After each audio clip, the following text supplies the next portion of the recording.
Hello दोस्तों, welcome back to my YouTube channel Midcore medical lecture. दोस्तों, आज की इस वीडियो में हम बात करेंगे एक ऐसे कॉमन सिरप के बारे में जो हर घर में मिल जाता है। जी हाँ, हम बात करें फ्लेक्सॉन सिरप के बारे में। ये एक कॉम्बिनेशन मेडिसिन है जिसमें 2 मेन ड्रग्स होते हैं। एक होता है आइबुप्रोफेन और दूसरा होता है पैरासिटामोल। मतलब कि ये दोनों कंटेंट से मिलाकर इस सिरप को तैयार किया जाता है और ये काम आता है फीवर, दर्द, इन्फ्लेमेशन वगैरह में। आगे हम डिस्कस करेंगे दोस्तों। दोस्तों, जो चैनल पर हैं प्लीज़ चैनल को सब्सक्राइब कर लें और सब्सक्राइब करने के बाद बेल आइकन को प्रेस करके नोटिफिकेशन को ऑन कर लें। वीडियो को लाइक करें, शेयर करें और कमेंट करें। तो बच्चों में बुखार बार-बार आता है या बॉडी पेन, हेडेक, वैक्सीनेशन के बाद भी फीवर आते हैं, तो डॉक्टर इससे काफ़ी कॉमनली प्रिस्क्राइब करते हैं। लेकिन क्या आपको पता है इसका सही डोज़ क्या होता है? इस सिरप के साइड इफ़ेक्ट क्या-क्या हो सकते हैं और कौन से कंडीशन में इस सिरप को अवॉइड करें? तो दोस्तों, इस वीडियो में हम डिटेल में हर एक चीज़ को डिटेल में डिस्कस करेंगे। तो दोस्तों, वीडियो में एंड तक बने रहें आप। ये बात करेंगे ये सिरप होता क्या है? ये फ़ीवर, पेन इन सब चीज़ों में किस तरीके से और कितनी-कितनी मात्रा में दिया जाता है? सही डोज़ और इनके इसके प्रिकॉशंस के बारे में बात करेंगे। इसको लेने के बाद क्या-क्या साइड इफ़ेक्ट्स और ओवरडोज़ के क्या-क्या रिस्क हो सकते हैं? और पेरेंट्स के लिए कुछ इंपॉर्टेंट टिप्स। तो दोस्तों, वीडियो को एंड तक देखें और अपना फुल सपोर्ट दिखाएँ। तो चलिए दोस्तों, वीडियो को शुरू करते हैं और इसके इंट्रोडक्शन के बारे में बात करते हैं कि ये सिरप होता क्या है। तो दोस्तों, आज हम बात करेंगे फ्लेक्सॉन सिरप के बारे में। ये एक पेन किलर और फीवर रिड्यूसर, मतलब कि पेन को कम करने वाली, फीवर को भी कम करने वाली, सूजन को भी कम करने वाली एक बहुत ही अच्छी सिरप है। ये पेन में यूज़ होता है, फीवर में और बॉडी में कहीं पे भी अगर इन्फ्लेमेशन, सूजन होती है तो उस कंडीशन में सिरप का इस्तेमाल करते हैं। ये सिरप स्पेशली बच्चों के लिए दिया जाता है। इसका टैबलेट फॉर्म भी आता है और ये सिरप की अब ये हम बात करें तो ये सिरप बच्चों के इस्तेमाल के लिए यूज़ किया जाता है। अब बात करते हैं इसी कुछ जनरल इन्फॉर्मेशन के बारे में, जैसे कि इसका इसका जो ब्रांड नेम है फ्लेक्सॉन सिरप के नाम से आता है। इसके कंटेंट की बात करें तो इसके अंदर आइबुप्रोफेन होता है जो कि 100 एमजी होता है और पैरासिटामोल होता है 162.5 मिली। ये ईच 5 एमएल के कंटेंट की बात कर रहे हैं हम। कंपनी की बात करें तो दोस्तों, इसको अरिस्टो फार्मास्यूटिकल कंपनी द्वारा तैयार किया जाता है और ये 100 एमएल की पैक में अवेलेबल होता है। इसकी एमआरपी 60 टू 62 रुपीज़ के आसपास होती हैं। सेम इसकी कुछ ब्रांड की बात करें तो जैसे अभी एक तो फ्लेक्सॉन हो गया है, उसके अलावा आइबुजेसिक प्लस करके आती है, उसके अलावा जो कंबी फ्लैम सस्पेंशन के नाम से आता है, उसके अलावा ज़ायडस कंपनी द्वारा इमॉल करके आता है और एबॉट कंपनी के द्वारा ब्रूफेन पी के नाम से आती है। इससे बहुत सारी अल्टरनेट ब्रांड आपको मार्केट में मिल जाएँगी।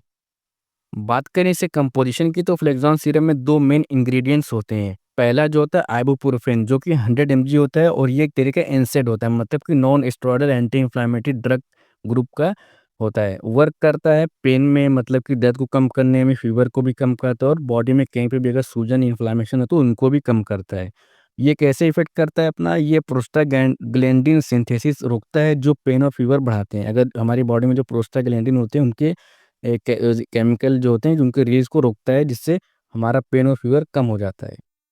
बात करें इसके दूसरे कंटेंट की तो पैरासिटामोल, जिसे हम एसिटामिनोफ़ेन के नाम से जानते हैं, ये 162.5 एमजी होता है ईच 5 एमएल में। ये मेनली फीवर कम करता है और mild to moderate pain relief देता है।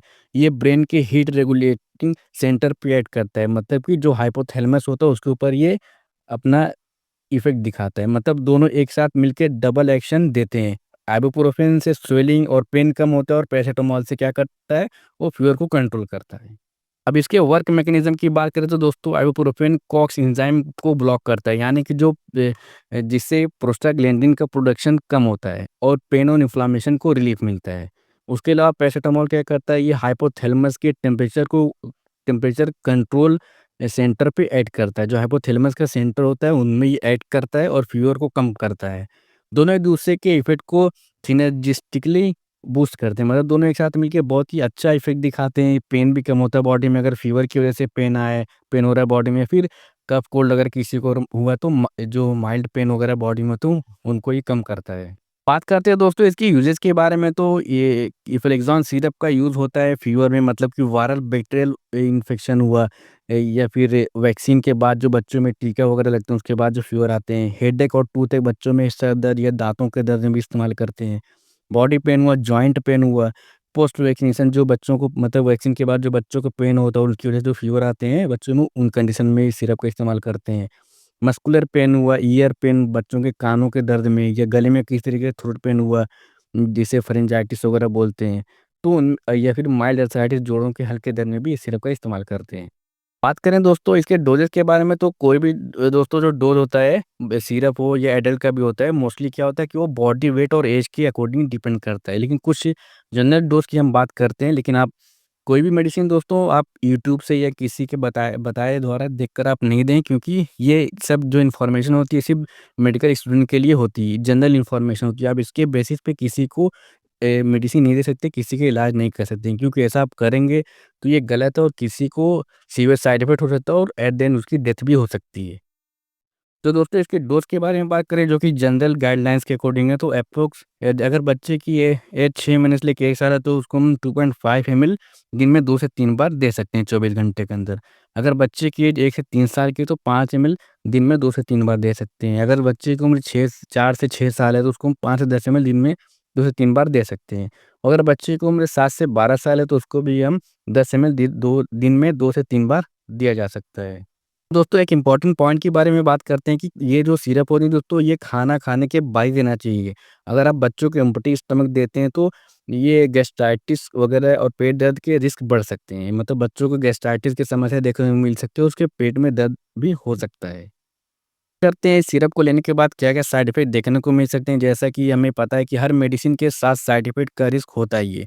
माइल्ड भी होता है, मॉडरेट भी होता है और बहुत ही सीवियर भी होता है। जैसे कि इसकी बात करें तो पेट का दर्द होना, नॉज़िया, वोमिटिंग हुआ, गैस, एसिडिटी या इंडाइजेशन हो सकता है, एलर्जिक रिएक्शन हो सकता है, जैसे कि बॉडी में कहीं पर रैशेस, इचिंग या स्किन में कहीं भी स्वेलिंग हो सकती है।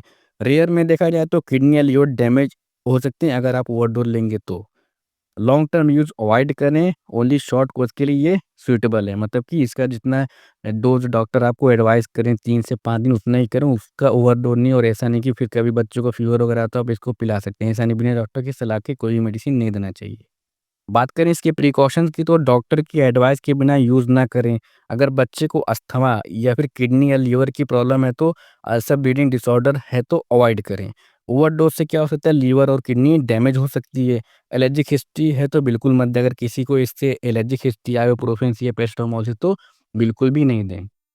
यहाँ पे गलती से प्रिकॉशंस लिख दिया गया है, तो यहाँ पे कॉन्ट्राइंडिकेशन होगा, मतलब कि कहाँ पे नहीं दे सकते हैं। जैसे कि अगर किसी को पेप्टिक अल्सर है, स्टमक ब्लीडिंग हो, अगर किसी को सीवियर किडनी या लीवर डिजीज़ है या इनसेक्ट से एलर्जी, मतलब कि पेन किलर वगैरह से अगर किसी को एलर्जी की रिएक्शन है या अस्थमिक पेशेंट है कुछ केसेस में, तो उन केसेस में इसका जो सिरप होता है अवॉइड करेंगे। अब दोस्तों कुछ मिथ और उनकी रियलिटी के बारे में बात करते हैं, जो बहुत ही ज़्यादा चर्चाओं में रहता है। जैसे कि पहला मिथ है, ये बच्चों को डेली फीवर प्रिवेंशन के लिए दे सकते हैं। क्योंकि सच्चाई की बात करें तो ये सिर्फ़ जब फीवर या फिर पेन हो तब देना चाहिए। अगला जो मिथ है, पैरासिटामोल अलग दें और फ्लेक्सोन एक साथ सेफ है। तो दोनों में पैरासिटामोल होता है, ओवरडोज़ हो सकता है। मिथ की बात करें तो अगली मिथ की, तो एम्प्टी स्टमक देना चलता है। हमेशा खाने के बाद देना चाहिए, क्योंकि अभी हमने पीछे देखा कि अगर आप एम्प्टी स्टमक बच्चे को देंगे तो उसके पेट में दर्द होगा और गैस्ट्राइटिस की संभावना बढ़ सकती है। तो दोस्तों यहाँ पे हमारा वीडियो खत्म होता है। मैं उम्मीद करता हूँ आपको वीडियो पसंद आया होगा, तो दोस्तों पूरा फुल सपोर्ट देखें आप। वीडियो को लाइक करें, कमेंट करें, शेयर करें और चैनल को, अगर आप नए हैं तो चैनल को सब्सक्राइब कर लें। दोस्तों हम मिलेंगे नए वीडियो में नए टॉपिक के साथ। थैंक यू दोस्तों।